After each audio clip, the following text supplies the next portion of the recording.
through television, radio, or over the internet.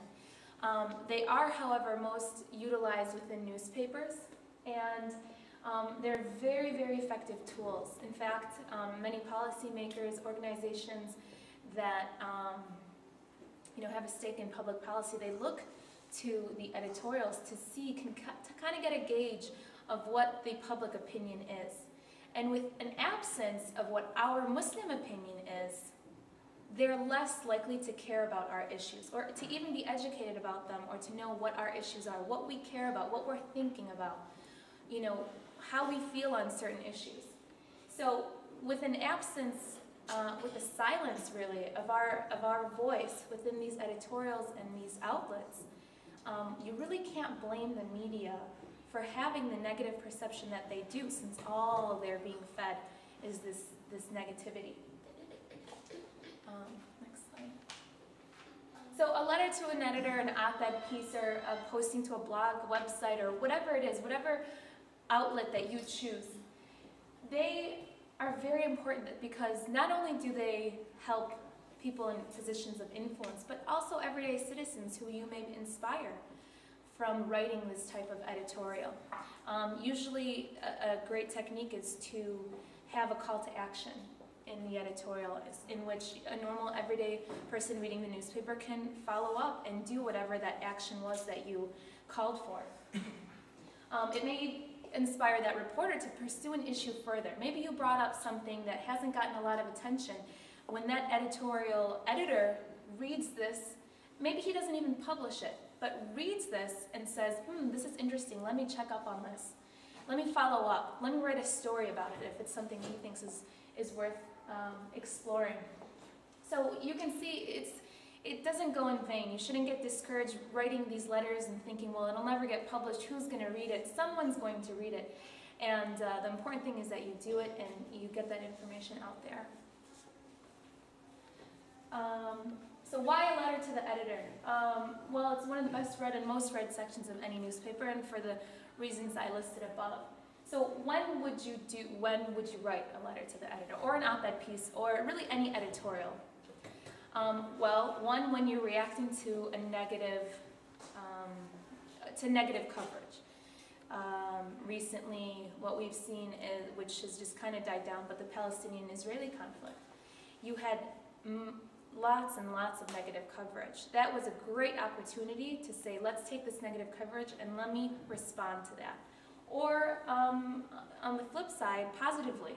So not just reactive response, but a proactive approach where you're saying, let me give them a Muslim point of view. Let me give them another angle that maybe they're not hearing right now. Let me give them another spin on this issue. So it's both a negative and positive approach in writing the editorials. So the key to getting your ideas out is writing a letter that has a chance to be published. You have to keep in mind that journalists, and I have another slide about it, they will let you do their work for them, basically. If you turn in a piece that is ready to be published, you're much more likely to have yours published than someone else's who needs to be edited, their grammar needs to be corrected, it's too long, all these sorts of things. So be smart about it and turn something in that is likely to get published, because maybe all that person has to do is print it. And make sure that it's concise. Make sure that it's to the point. You have one central idea and one issue that you're talking about. You don't want an editorial where you're bringing up all these different issues and the reader gets confused, and you're less likely to have an editorial like that printed. You want something that deals with one issue, hammers the point, and you're done. That way you strengthen your chances of seeing it in print and inspiring others to take action. So I have 5 steps to writing your editorial. First is choose an issue. Pick something that is important to you, something that you feel passionate about, something that you have the requisite knowledge and the background information about. Don't choose something that maybe you're passionate about it, but you don't know much about it. You may be very passionate about the Palestinian and Israeli conflict, but maybe you don't know the first thing about what's really going on. Pick something that you really can talk about coherently. And the second step is choose an outlet for your editorial. Maybe you want to stick to newspaper, which is the traditional form. Maybe you want to expand and you know, call up newspaper. Television stations, the radio. Pick your outlet. Just a note is that on our website we have a list of media outlets, whether it's print, magazine, radio, television, and their contact information. So, you know, when you do write up your editorial, know that you can find that information easily on our website, CAIR-Michigan.org. So the third step, write your letter and keep it brief. Keep it brief. That's very, very important. 150 to 300 words maximum. Keep it short because, again, these are the type of editorials that are most likely to be in print. Be sure to check your spelling, check your grammar, that type of thing. Like I said, publications rarely edit, and instead they select well-written, grammatically correct letters that they can just print right away. And then step 4, you might want to step back for a second, then come back to it, proofread it.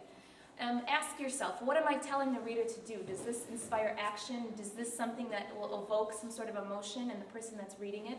Or is it something that someone will read and say, okay, and then kind of forget about, you know, 10 minutes later? So think about those things when you're writing. And then last up is sending it. And usually the person or the recipient that you're going to send your editorial to has specific specifications on how they want their letters, whether it's, you know, double-spaced or this many characters or any of that. So be sure that you know what the specifications are and consider sending it to more than one outlet.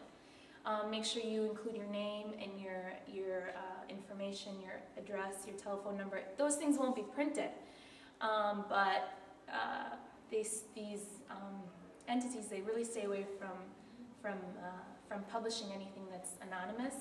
And in any case, they probably contact you just to verify your identity. So make sure you include all those things. Next slide. So know who you're working with. Like I said, journalists are under extreme deadline pressure, and they will let you do their work for them, which is a great thing, because you are in a position to really, you know, get your voice out there. They also fear charges of inaccuracy. So if something is suspicious, then they're not going to print your article, whether it's, you know, conspiracy theories or threats or, you know, out there ideas. Stay away from all those things. You may feel very passionate about it, but I can guarantee you those type of things you won't see published. Give us some examples, Melanie. An example, if you're dealing with, let's say, let's say 9/11. If you make the charge that it was all a conspiracy and 9/11 was an inside job and it was really the Americans who did it, you may really believe that. You may really truly believe it. But if you are actually trying to get something like this published as in an editorial, you'll be sad to learn that it won't be published. So stay away from these conspiracy theories and threats and that type of thing. Okay, so next I have 10 tips to keep in mind, and this is when dealing with the media in any way, shape, or form. Number 1, be polite. Avoid name calling, avoid threatening engagement. You know, respect the people that you're talking to. Even if you disagree with them, being polite will get you a long way. So always keep that in mind. I know that oftentimes we get very heated. I know they were talking about these rallies that we were having in which, you know, we get very passionate, and rightly so. It's a very passionate issue. It evokes a lot of emotion within us, but we have to make sure that we're keeping that at bay and remaining logical and rational, because, you know,